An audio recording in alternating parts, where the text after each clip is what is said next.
अगर इस्लाम के कारण आतंकवाद होता, मेरा सवाल जरा समझ लीजिए, अगर इस्लाम के कारण आतंकवाद होता तो दुनिया के कौन से देश में सबसे ज्यादा आतंकवादी होना चाहिए?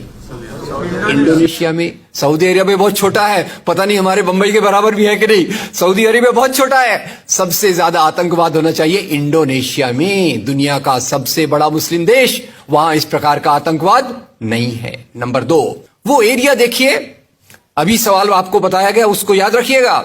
इस दुनिया के आतंकवाद से, जिसको इस्लामिक आतंकवाद कहा जाता है गलती से, कैसा कहा जाता है वो भी मैं बताऊंगा। इस आतंकवाद से मारे जाने वाले ज्यादा लोग, इससे मारे जाने वाले ज्यादा लोग हिंदू हैं, मुसलमान हैं या क्रिश्चियंस हैं? मुस्लिम हैं। इस्लाम के नाम पे आतंकवाद है, सबसे ज्यादा कौन मारा जाता है? मुस्लिम। अब तीसरी बात का ख्याल कीजिए, किस एरिया में इसका लोकेशन है? This terrorism is located in which area? तो उस एरिया की मैं 3 आपको बातें बताता हूं। उस एरिया में, जिसको मैं वेस्ट एशिया कहता हूं, पश्चिम एशिया में 3 चीजें हैं। नंबर 1, वहां रहने वालों में मुसलमान ज्यादा है, यस नो? उसी एरिया में आतंकवाद ज्यादा है, उसी एरिया में तेल का खजाना है। तो आतंकवाद तेल के कारण है कि इस्लाम के कारण है? तेल के कारण है। और तेल का कब्जा कौन करना चाहता है? तेल का कब्जा वो ताकत करना चाहती है जो वॉशिंगटन में बैठे हुई पूरी दुनिया को नचाते रहती है। काम करने वाला कोई और गुनाहगार कोई और बनाया गया। अब ये आया कैसे? तो आपको बता दूं कि ये अल कायदा के जो मदरसे, अब मदरसा अपने आप में खतरनाक शब्द उसमें कर देते हैं, कुछ मदरसों में इस आतंकवाद की ट्रेनिंग दी गई। इस्लाम के कारण गलत।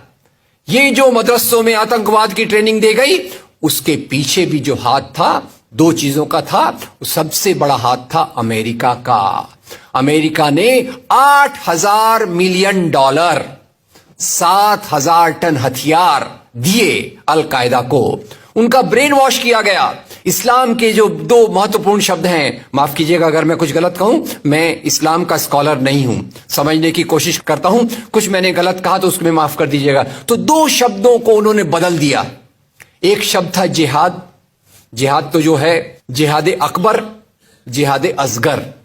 जहां तक मेरी समझ है, जिहाद अकबर का मतलब होता है अपनी बुराइयों के खिलाफ लड़ना। जिहाद असगर का मतलब होता है समाज की बुराइयों के खिलाफ संघर्ष करना। तो इस जिहाद शब्द का मतलब बदलकर कर दिया गया कि जो भी व्यक्ति आपसे असहमत है, जो भी व्यक्ति को, किसी को पहले काफिर लेबल करो। अब काफिर का भी एक बहुत अलग मतलब है, I won't go to the details of that.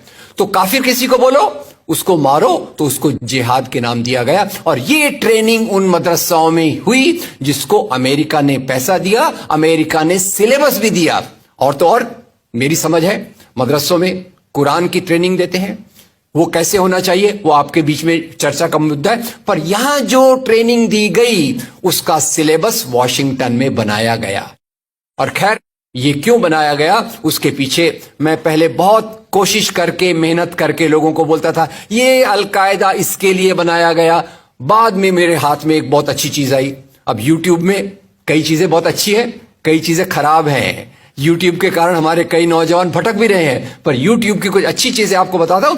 YouTube में आप सर्च कीजिएगा 3 शब्दों को, हिलरी क्लिंटन अल कायदा अमेरिका, उसमें आपको 4.5 मिनट का एक वीडियो मिलेगा जिसमें हिलरी क्लिंटन बताती है, मैं नहीं कह रहा, हिलरी क्लिंटन कहती है कि हमको रशियंस के खिलाफ लड़ना था।